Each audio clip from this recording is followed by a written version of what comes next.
एक जंगल में बंटी नाम का एक रंगीन बाघ अपनी पत्नी रीना बाघिन और बेटे के साथ रहा करता था। बंटी बाघ बहुत बहादुर, ईमानदार और शक्तिशाली था। बंटी बाघ के पास बहुत सी अद्भुत शक्तियाँ थीं। वह अपनी उन शक्तियों से जंगल के हर जानवर की हमेशा मदद करता था। बंटी बाघ कोई मामूली बाघ नहीं था। उसके पास एक जादुई मणि थी जो बंटी बाघ को उसके पूर्वजों से विरासत में मिली थी। बंटी बाघ उस जादुई मणि से ही सारी शक्तियाँ प्राप्त करता था। वह उस जादुई मणि से जो कुछ मांगता वह जादुई मणि उसे तुरंत वह चीज दे दिया करती थी और इस तरह वह जंगल के जानवरों की मदद किया करता था और उस मणि का बहुत ख्याल रखा करता था। एक बार ऐसे ही बंटी बाघ के जंगल में कहीं से 3 काले शेर आ जाते हैं। वह तीनों काले शेर दिखने में बड़े ही जालिम और खूंखार थे। वहां आकर वह काले शेर जोर जोर से दहाड़ने लगते हैं। तभी उनमें से एक काला शेर कहता है, अरे भाइयों, यही वह जंगल है जहाँ वह बंटी बाघ रहता है। सुना है उसके पास एक जादुई मणि है। वह मणि बहुत ही चमत्कारी है। उसके अंदर अद्भुत शक्तियाँ हैं। वह बंटी बाघ उस मणि से ही शक्तियाँ प्राप्त करता है और अपनी मनचाही इच्छा पूरी करता है। हाँ भाई, लेकिन चिंता मत करो, हम उसकी जादुई मणि ही तो चुराने यहाँ आए हैं, परंतु हमें थोड़ा समझदारी से काम लेना होगा। ऐसा कहकर वह तीनों काले शेर अपने एक सेवक भेड़िया को वहां बुलाते हैं और कहते हैं, सुनो भेड़िया, तुम हमारे बहुत अच्छे सेवक हो। तुमने सालों से हमारी सेवा की है। अब तुम्हें हमारा एक काम करना है। तुम्हें इस जंगल के राजा बंटी बाघ की जासूसी करनी है और उसकी कमजोरी का पता लगाना है। तुम उस बंटी बाघ की पल पल की खबर हमें ला कर दोगे। ठीक है महाराज, जैसी आपकी आज्ञा। तब वह सेवक भेड़िया बंटी बाघ की जासूसी करना शुरू कर देता है। वह बंटी बाघ के पास आता है और अपने मीठे अल्फाजों का इस्तेमाल करते हुए बंटी बाघ से कहता है, बाघ महाराज, आप तो बहुत ही शक्तिशाली और बहादुर हैं। आपके होने से यह पूरा जंगल एकदम खुशहाल है। लेकिन महाराज, अब आपको थोड़ा चौकन्ना रहना चाहिए। यह दुनिया बहुत ही लालची है। आपकी सुख समृद्धि को देखकर आसपास के जंगलों के राजा आपसे जलने लगे हैं महाराज। और मैंने यह भी सुना है आसपास के कुछ शिकारी जानवर आपको मारने का प्लान बना रहे हैं। इसलिए बंटी महाराज, आपको थोड़ा चौकन्ना रहने की जरूरत है। तब भेड़िया की बात सुनकर बंटी बाघ कहता है, अरे नहीं भेड़िया, तुम मेरी चिंता मत करो। मुझे कुछ नहीं हो सकता। जब तक मेरे पास मेरे पूर्वजों की यह जादुई मणि है, तब तक कोई भी मेरा बाल भी बांका नहीं कर सकता। अच्छा महाराज, ऐसी बात है। परंतु महाराज, इस मणि में ऐसा क्या खास है? भेड़िया, मेरी सुख समृद्धि का राज यही मणि ही है। मुझे इस मणि से ही शक्तियाँ मिलती हैं और मैं उनसे जंगल के जानवरों की मदद करता हूँ और इसलिए मैं इस मणि की हमेशा रक्षा करता हूँ। इसलिए कोई भी मेरा बाल भी बांका नहीं कर सकता। अच्छा बंटी महाराज, फिर तो मैं भी आज से आपके साथ इस जादुई मणि की रक्षा करूँगा, चाहे फिर मुझे इसके लिए अपनी जान ही क्यों ना गंवानी पड़े। यह सब बातें करने के बाद जासूस भेड़िया मौका मिलते ही तीनों काले शेरों के पास पहुंचता है और वहां जाकर बंटी बाघ से सुनी सारी बातें उनको बता देता है। तीनों काले शेर बंटी बाघ की कमजोरी अब जान चुके थे। अब तो बस वह तीनों उस जादुई मणि को हासिल करने की योजना बना रहे थे।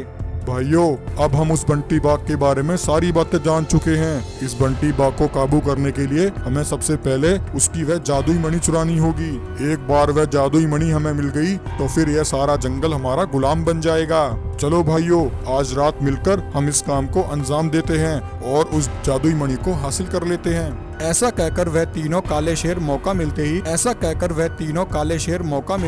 रात में बंटी बाघ की गुफा पर पहुंचते हैं। बंटी बाघ को वहां ना पाकर वह तीनों काले शेर उसकी जादुई मणि चुराने की कोशिश करते हैं। वह तीनों उस मणि के पास पहुंचने की बहुत कोशिश करते हैं, परंतु इतनी कोशिशों के बावजूद भी वह तीनों उस मणि तक नहीं पहुंच पाते हैं और थक कर वहीं रुक जाते हैं। अरे भाइयों, आखिर इस मणि में ऐसा क्या है? हम इस मणि तक क्यों नहीं पहुंच पा रहे हैं? तभी इतने में बंटी बाघ वहां आ जाता है। बंटी बाघ को देखकर वह तीनों काले शेर दंग रह जाते हैं। अरे क्या हुआ काले शेरों, क्या तुम्हें ये मणि चाहिए? मूर्ख शेरों, तुम्हें क्या लगा तुम उस भेड़िए को मेरे पास भेजकर मेरी जासूसी करवाओगे और मुझे पता नहीं चलेगा? मैं तो उस भेड़िए के मीठे अल्फाजों को सुनकर ही उसकी चालाकी समझ गया था। उसके जाने के बाद मैंने उसका पीछा करके तुम्हारी सारी बातें सुन ली थी।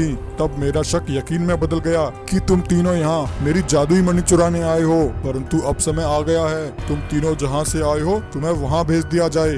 तब ऐसा बोलकर बंटी बाघ अपनी शक्तियों से उन तीनों काले शेरों को एक पिंजरे में कैद कर देता है और उन तीनों को पिंजरे के साथ ही पाताल लोक भेज देता है। इस तरह बंटी बाघ अपनी समझदारी से जादुई मणि की रक्षा करने में सफल होता है और फिर से अपने जंगल में हंसी खुशी रहने लगता है। सुंदरवन नाम के जंगल में सीमा नाम की एक शेरनी अपने 3 बेटों के साथ रहा करती थी। सीमा के तीनों बेटे अलग अलग रंग के सुंदर रंगीन शेर थे। सीमा अपने तीनों बेटों को बड़े ही लाड़ प्यार से पाल रही थी।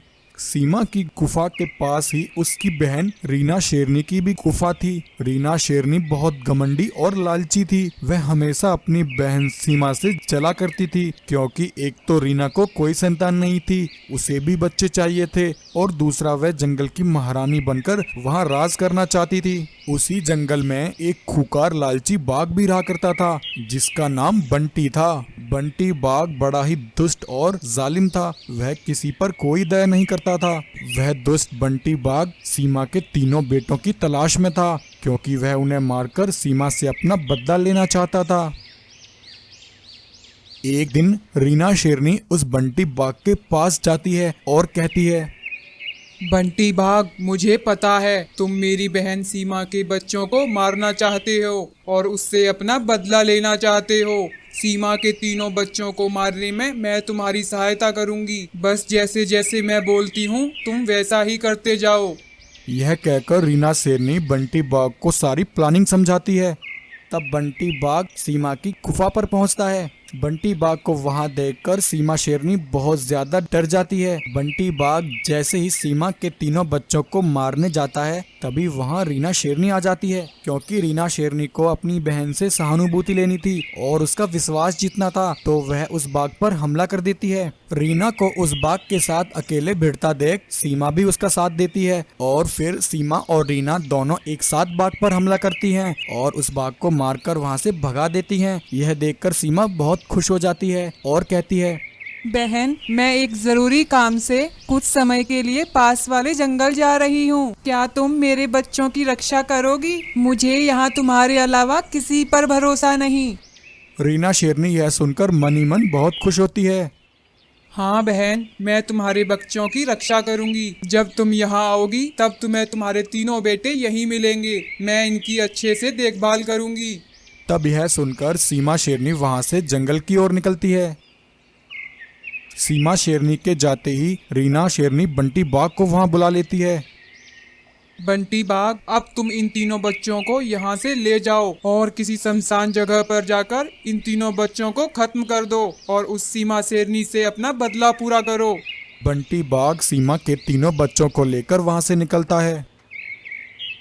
वहीं जब सीमा शेरनी अपनी गुफा पर वापस पहुंचती है तो वह देखती है कि उसके बच्चे तो वहां नहीं हैं। यह देखकर वह बहुत दुखी हो जाती है। हे भगवान, यह मैंने किस पर भरोसा किया? अब मैं क्या करूं? मेरे तीनों बच्चे कहाँ चले गए? मैं उन्हें कैसे तलाश करूं?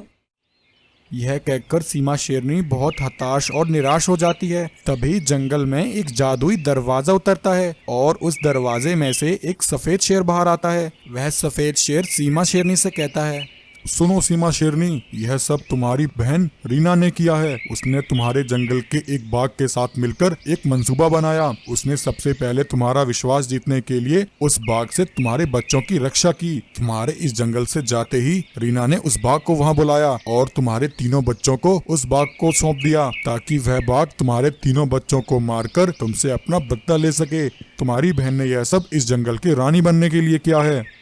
यह सुनकर सीमा को बहुत दुख होता है। क्या यह सब मेरी बहन रीना ने किया है? उसने ऐसा करके बिल्कुल अच्छा नहीं किया। मैं उसे जिंदा नहीं छोड़ूंगी। परंतु सफेद शेर, पहले मुझे मेरे बच्चों को उस दुष्ट बाघ से बचाना होगा। कृपया मेरी मदद करो। तब सफेद शेर अपनी कुछ शक्तियां सीमा शेरनी को देता है। सीमा, अब तुम जाकर उस दुष्ट बाघ का अंत कर दो और अपने बच्चों को बचा लो, वरना वह बाघ तुम्हारे तीनों बच्चों को मारकर खा जाएगा। उधर बंटी बाघ सीमा के तीनों बच्चों को लेकर एक सुनसान जगह पर पहुंचता है और वहां लाकर वह उन्हें मारने ही वाला था कि तभी सीमा वहां पहुंचती है और सफेद शेर की दी हुई शक्तियों से बंटी बाघ का वहीं अंत कर देती है। उसके बाद सीमा रीना की गुफा पर पहुंचती है और वहां जाकर वह रीना पर हमला कर देती है और उसे भी जान से मार देती है। इस तरह सीमा शेरनी अपने तीनों बच्चों को बंटी और रीना से बचा लेती है और फिर हंसी खुशी फिर से जंगल में अपने बच्चों के साथ रहने लगती है।